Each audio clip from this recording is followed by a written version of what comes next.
social matters. Because deep below that, he was doing shakabuku. And therefore, in arranging the program for this course, we titled each session Buddhism and, okay? Because Sensei didn't necessarily preach Buddhism all the time he was talking, until he reached the end of the dialogue, and he then really went in full blast. And we shall cover those sections in a couple of months' time or so. So this particular section we call Buddhism and War and Peace, okay? So first of all, in the context of all that's said in this particular section 7 of the book, which I hope you've had time to read, and if not, you certainly should. First, perhaps we ought to consider the whole matter of war from the point of view of karma. So you're all fully aware, I think, that karma applies collectively as well as individually. And from that point of view, as followers of Nichiren Daishonin, we look upon war, absolutely, quite rightly, as the ultimate slander against the dignity of life in a collective sense. Murder, or destroying someone else's life, is the ultimate slander in terms of the individual. But war is mass murder, in a sense. And of course, because of the existence of a law of cause and effect, wars lead to more wars, and more wars, and more wars, and more wars, and more wars, so that we look back over the history of Europe and we see war, and quite desperate, ferocious wars over the last 1,000 years and more. And worse still, of course, as the cause and effect become deeper and worse, so the wars become worse and worse. So we've seen through that history wars which were originally little more than tribal or racial wars, which developed eventually into national wars. We've seen what were originally sort of amateur soldiers that were just called up by their feudal lords when a battle was brewing, to huge professional armies surrounded by enormous conscripted armies, navies and air forces, such as were developed in World War I and carried over into World War II. So the escalation of war is unbelievably horrible, isn't it, in that sense? And this is all cause and effect. So we have a karma in Europe of more than 1,000 years of almost continuous war in one part of Europe or another. And for a lot of that time, of course, this country was deeply involved as well. I think there can be no doubt, as with all other things, that in the end, when you consider the whole slander, the horrible slander of war, it comes down to, in the end, incorrect or inadequate religious teachings. So inadequate that in the case of all those European wars, there have been priests on both sides exhorting their people to fight. This is an extraordinary phenomenon, isn't it? And in a sense, it's crazy. So even in recent times, the same thing. The German people being encouraged to fight by their vicars and clergymen and all the rest of it, probably under great fear from persecution otherwise from the Nazi regime. And equally, the Western Allies also being exhorted in the same way. So what else can this be? I wouldn't stand up and shout this at a public lecture, but what else can this be than incorrect or weak or partial religious teachings? Can't be anything else, can it? There is the most perfect example of it, perhaps. So the interesting thing, too, I think, in reading this section of the book is, again, Toynbee's amazing understanding of cause and effect, where he also sees, in a historical sense, looking back over the centuries, how one war has laid the causes for the next war in an endless chain. And of course, the greatest work of Nichiren Daishonin in this matter of war, violence and so on, is the Risho Ankokuron. The Risho Ankokuron says in one part of it, the Ninno Sutra states, if a man destroys the teachings of the Buddha, when he dies, he will fall into one of the three realms of hell, hunger, or animality. Even if he should be reborn as a human being, he will be destined to become a slave in the army. Retribution will follow as an echo follows a sound, or a shadow follows a form. A person writing at night may put out the lamp, but the words he has written will still remain. Marvelous words, aren't they? So indelibly ingrained in all of us in Europe. The very fact that we are in Europe is the karma of war.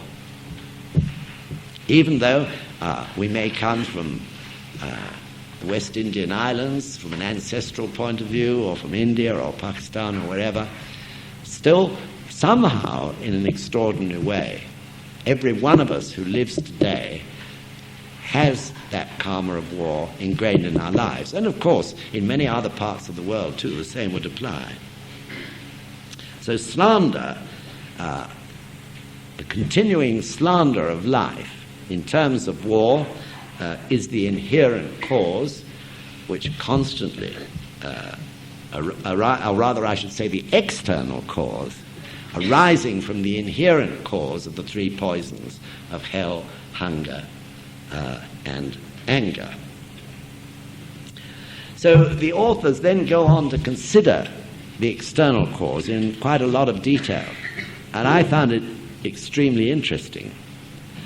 Right at the beginning, I think it was Sensei quoted the German philosopher called Clausewitz. He was a military philosopher, and Clausewitz said, just before World War I, that war was a form of armed diplomacy, if you please.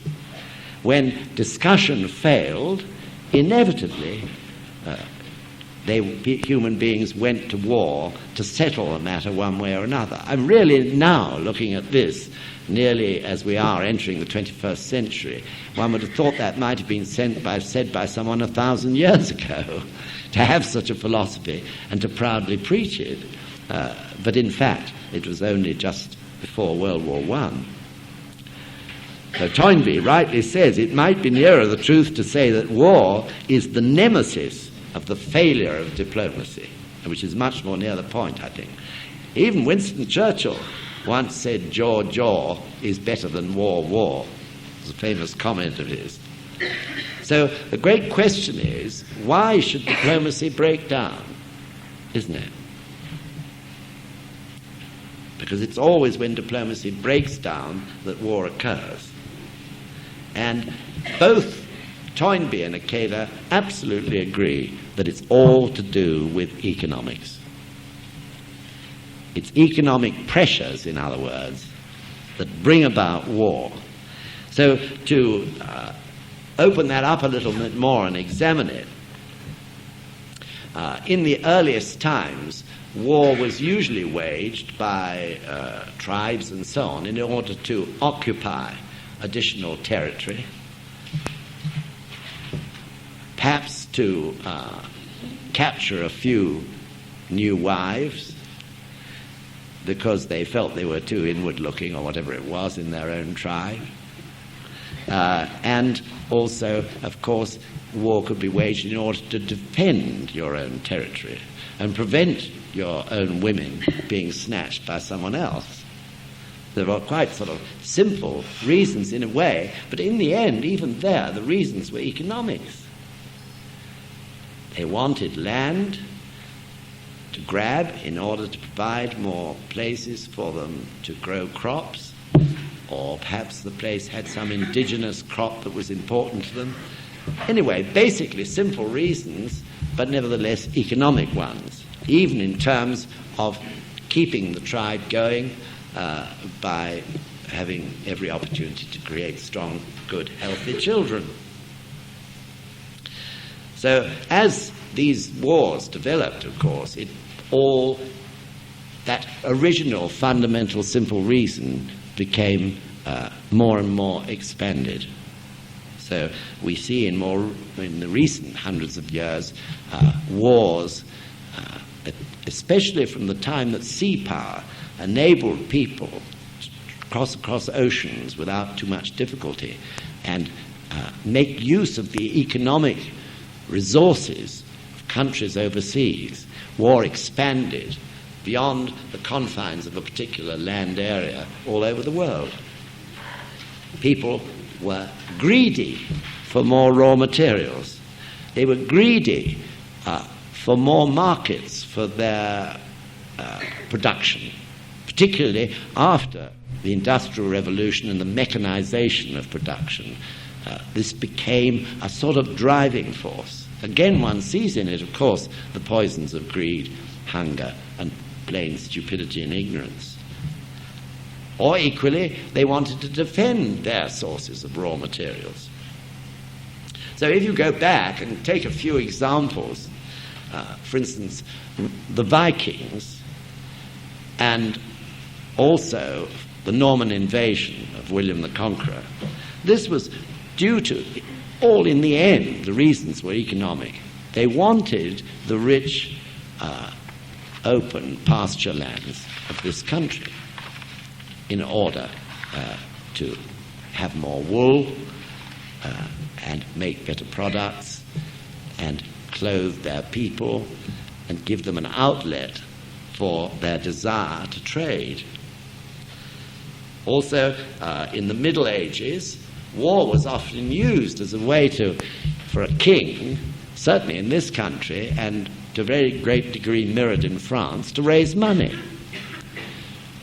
If the king ran short of money, the best thing he could possibly do to get more was to tax the people more heavily, because there was a threat of war with France, or there was a threat of war from France. Either could be used as a tactic to get money in order to, not necessarily just for their own pleasures, but in order to run the country in those rather primitive times. Then later, of course, we see the beginning of the colonial wars and colonization. These were purely economic in their driving force. The East India Company, for example, conquered India in the end. This was a trading company, but it was a trading company which expanded very greatly and eventually had its own army. So the origins of the Indian army was the East India Trading Company. And through those means they conquered vast areas of territory. They wanted the raw materials from it, and they wanted the market for the cotton that was being made for the first time by machines in this country. Of course, in the end, those colonial territories were brought together under an empire system and began to be governed properly, but the opening stages of that act were purely traders and their desire for profit and money. Napoleon wanted to dominate Europe not just for his own self-satisfaction, though that had a good deal to do with it, I think, but so that he could stabilize and enrich the economy of France. There was much poverty in those days in Europe. He wanted to see France rich and stable. This is why, in the end, he really wanted to conquer the whole of Europe. And Hitler was the same. in the end, it was economic pressures that brought about the circumstances for Hitler to gain power, because the German economy had been destroyed in World War I.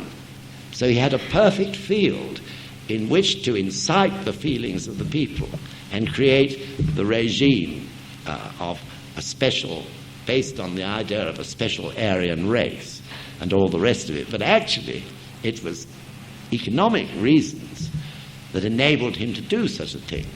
And of course, it's true, isn't it, that where the three poisons are at work, very often evil people will gain power, because they actually, in one person, say, in the case of a dictator, represent the three poisons which are afflicting all the people.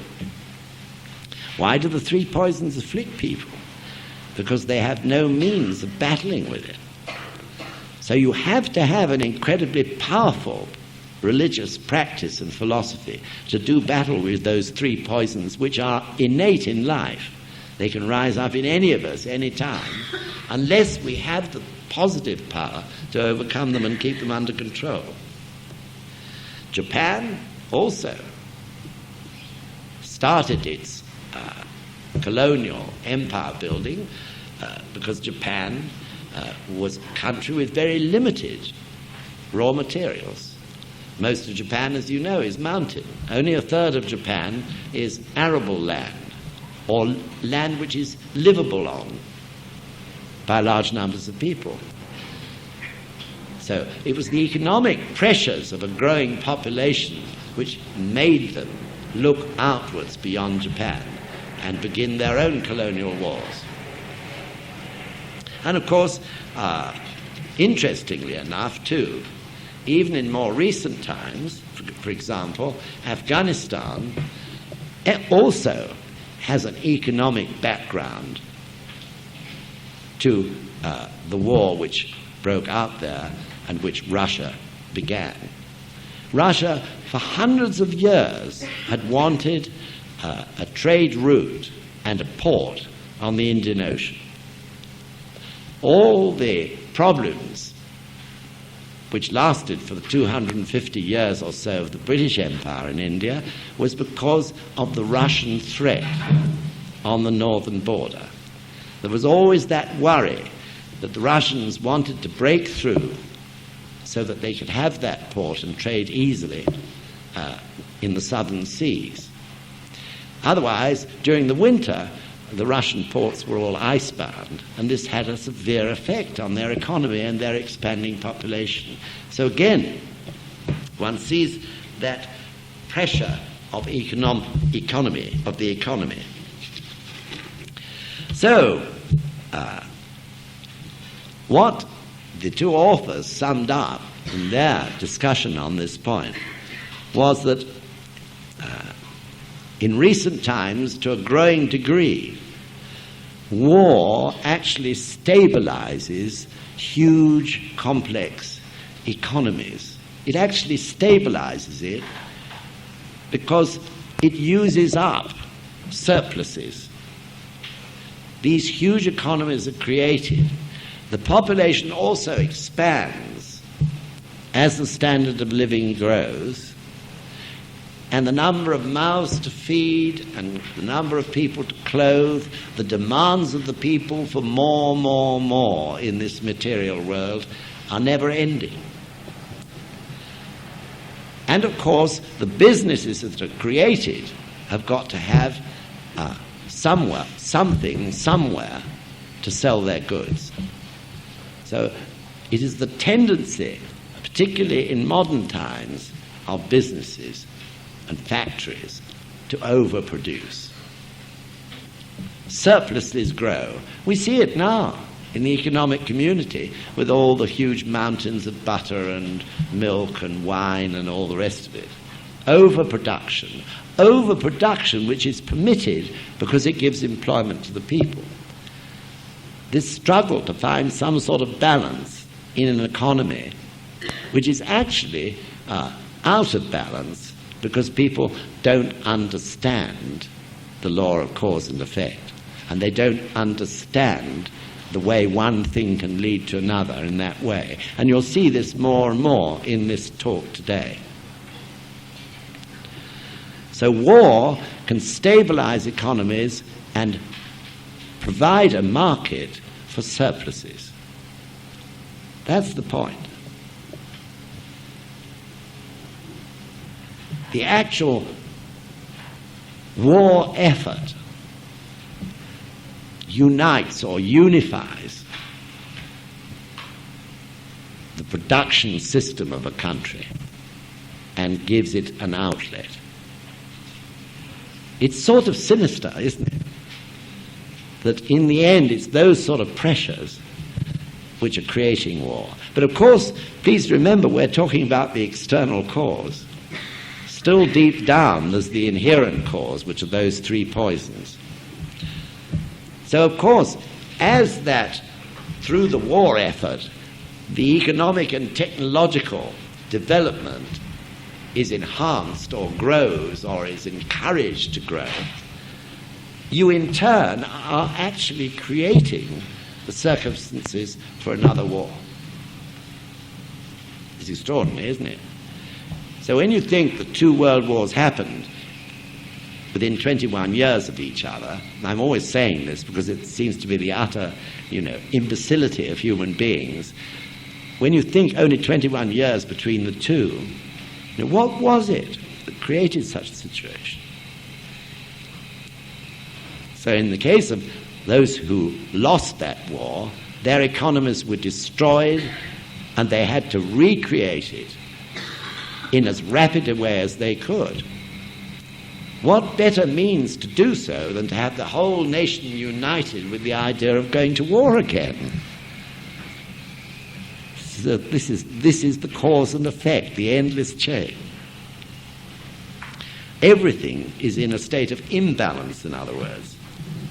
And of course, we see this now to a very marked degree in the situation of Russia and America, the two superpowers.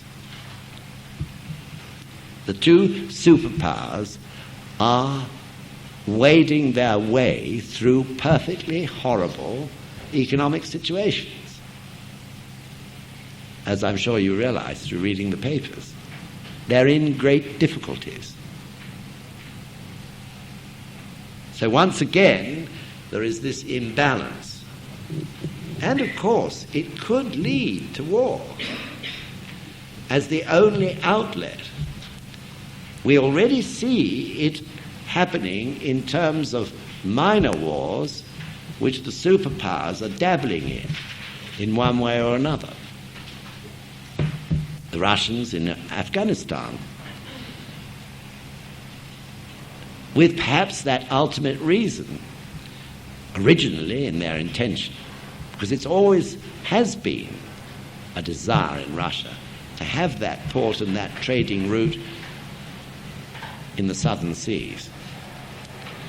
And equally, America in a fearful economic situation now. So things, in a way, fortunately, are different now. I think for two reasons. The external reason is that someone invented the nuclear bomb. And ghastly as that is, or perhaps I should say, which is so ghastly that the superpowers would hesitate to go to war.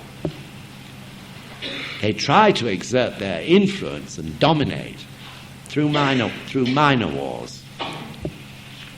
And the other reason, of course, is that there is something called SGI, which is still in its infancy, really, in terms of the population of the world. But nevertheless, there is that something called Daimoku being chanted, which has such a profound influence and which is difficult for us to see. So these circumstances, I'm sure, will actually overcome war in the end. And it's interesting that both Toynbee, with all his understanding of history and of karma and of cause and effect, says the same thing in this section and agrees with sensei. So we have to, in other words, set about changing that karma of war. The term Risho Ankoku, perhaps you may remember, Risho means establishing the ultimate truth, and Ankoku means securing peace in the land. Risho Ankoku. So the situation now is perfect for Causton Rufu. In all the writings in Nichiren Daishonin, he emphasizes the time. There is a time, that we can hasten the time, but there has to be a time when all the circumstances are right for this philosophy and practice to spread and for Causton Rufu to be achieved. We needn't doubt that that time is now, because the first time mankind is faced with the fact that he can actually, in destroying someone else, inevitably destroy himself as well. So it is truly the time now for the great cause of Causton Rufu to move ahead and win its battles. Interestingly, though, a point of disagreement at this particular stage in the book between Toynbee and Ikeda was that Toynbee said, first we would have to establish a world government, and then the world would need a religion, a new religion. This was the opposite to what President Ikeda said, which was that you will not establish world government unless you first of all bring about a change in the hearts of the people, which necessitates a powerful new religion. So the new religion has to come first, which it has, and then a world government. Due to the human revolution in many individuals, the world government will have a chance to actually build itself and become an effective force. And also, going back to the external causes and effects, the two authors talk about the way in which the economy can be boosted, not through war, but through other alternative methods. And they mention specifically in housing, in education, and in social security, and especially in what they call massive support economically for the third world, for the less fortunate countries. Because there is this imbalance. Even that could be a cause for war, certainly minor wars, if not greater wars. The fact that half the world is deprived, and the other half of the world, which includes us in Northern Europe, are, comparatively speaking, rich. We may not all feel rich ourselves, but by and large we're rich, aren't we? Even though we're finding it difficult to meet our electric bill, we're rich in every sense compared to those who are suffering in Ethiopia or wherever else. So massive aid to such countries would be possible if the threat of war was reduced. So you can see that we're all, and our ancestors have all been slaves of war, because in the end they were slaves of the economy. And it was economic pressures which brought about wars. I don't know whether there's a glimmer of light in the fact that at last even Maggie Thatcher is beginning to think about the spiritual aspect of things rather than the material aspect of things, which all governments have concentrated on for many years. They've concentrated on the material side of life. Well, she's beginning to talk about the spiritual side of life. And that's a good sign. No matter what, it's a good sign, because no one has done that since probably mid-Victorian times. So probably people will say it's reactionary of her, but I think the very fact that she is talking about something spiritual is a sort of glimmer of light in the future. It'll be a great day if the House of Commons starts to debate something which is distinctly spiritual rather than distinctly material, don't you think? So having thought about that aspect of war, its causes and effects, and the karma which it creates, we can move on to the next part of the section in the book, where they talk about the problem of atomic or nuclear power, the peaceful use of nuclear power. So we all know that coal supplies in the end will run out. We all know that all oil supplies in the end will run out.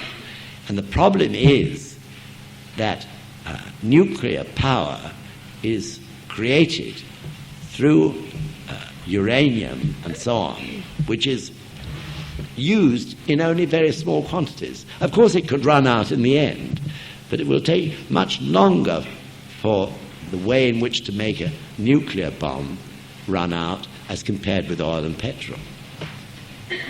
So it's an attractive, again economically, it's a very attractive form of power to those who are in power in a country and who are required to somehow try to balance these economic pressures.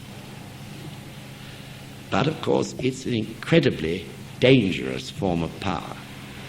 Apart from the aspect of war, there's the huge danger of the disposal of waste. There's a huge danger in actually handling it.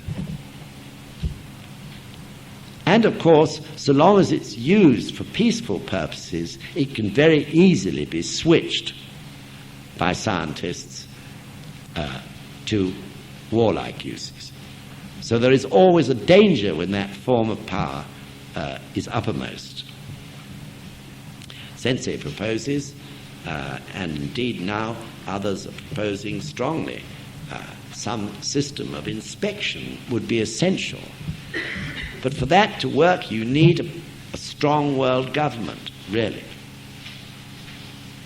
to have a system of inspection of the use of nuclear power for peaceful means.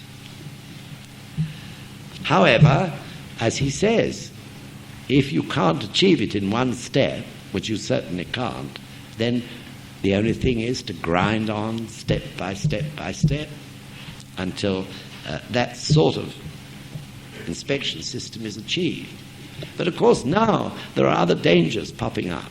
We just heard recently that Israel almost surely has a large or a growing stock of nuclear bombs. This is very worrying. Even small countries now can produce the bomb. Then one thinks immediately of people like Gaddafi, and so on. So this is really frightening, isn't it? And of course it's frightening the superpowers too. In that sense, it's good news. So there is especially now an interplay of these forces, and it's the crucial time, I feel, therefore, when if we're going to win through, the voice of the people is going to become more and more important. It's the voice of the people, in the end, that is going to be heard and is going to eventually establish a peaceful world. The politicians, the statesmen, are too close, too much under pressure. They can't see the wood for the trees. They don't even have time to think. The more one reads this section, the more obvious it becomes that the only power which will bring about a peaceful world is the power of the voices of people. That is as clear as day to me. So it makes it all the more clear what an incredible movement I belong to. Because in the end, that is what this movement is aiming towards, isn't it? For people, through their own inner reformation, to develop the courage and the wisdom and also the compassion to speak out in increasing numbers. And perhaps that makes it also clear why Sensei is promoting cultural exchange. Because it's through cultural exchange in all sorts of different areas, in art, live arts, visual arts, education also, and so on, that friendships and trust, in terms of our slogan in NSUK, trust through friendship. Sorry, I forgot it myself. Trust through friendship, peace through trust. Isn't it?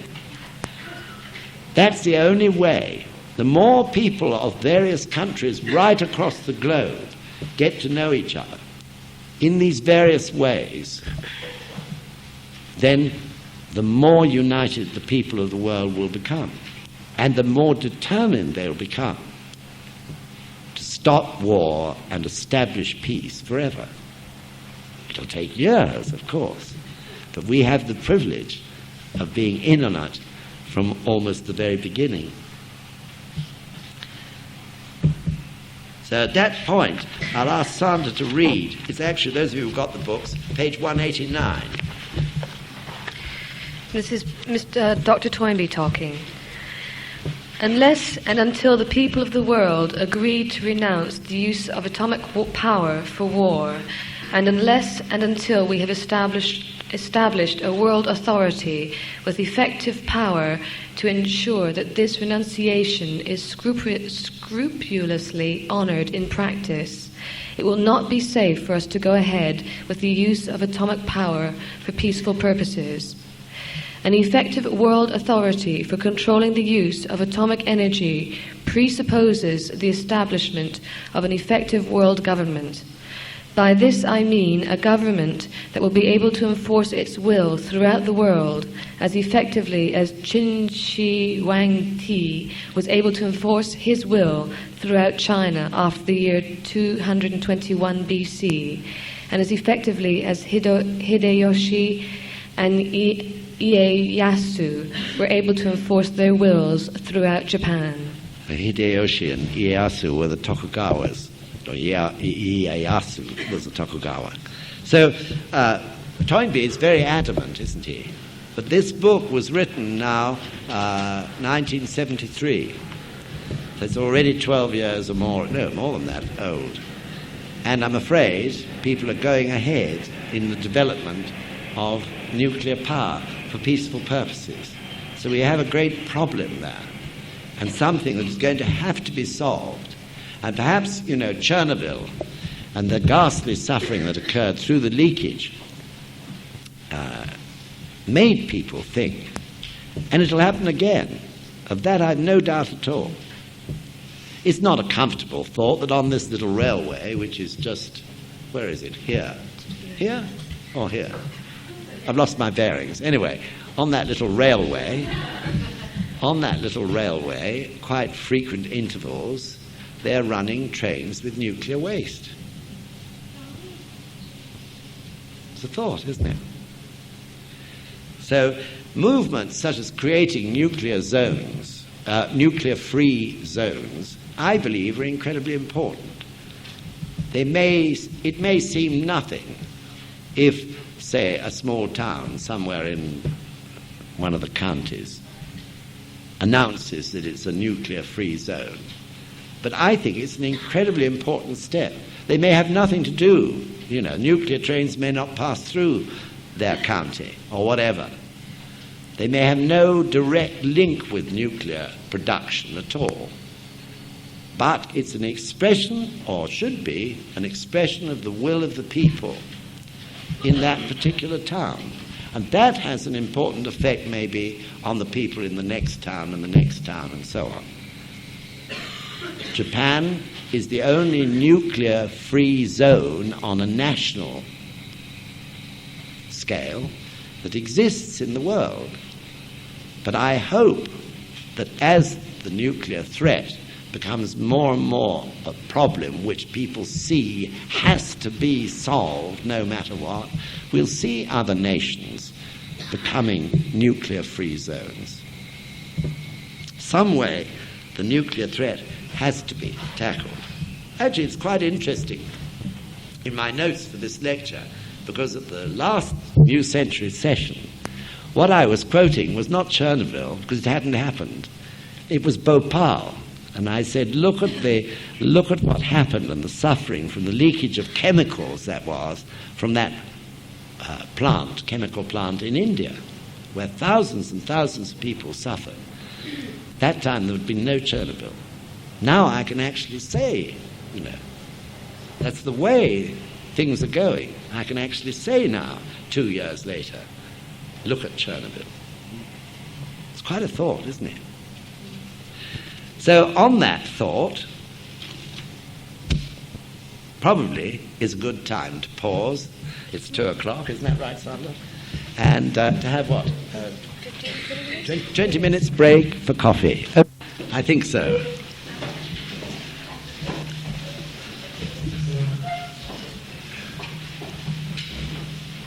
So, shall we go on?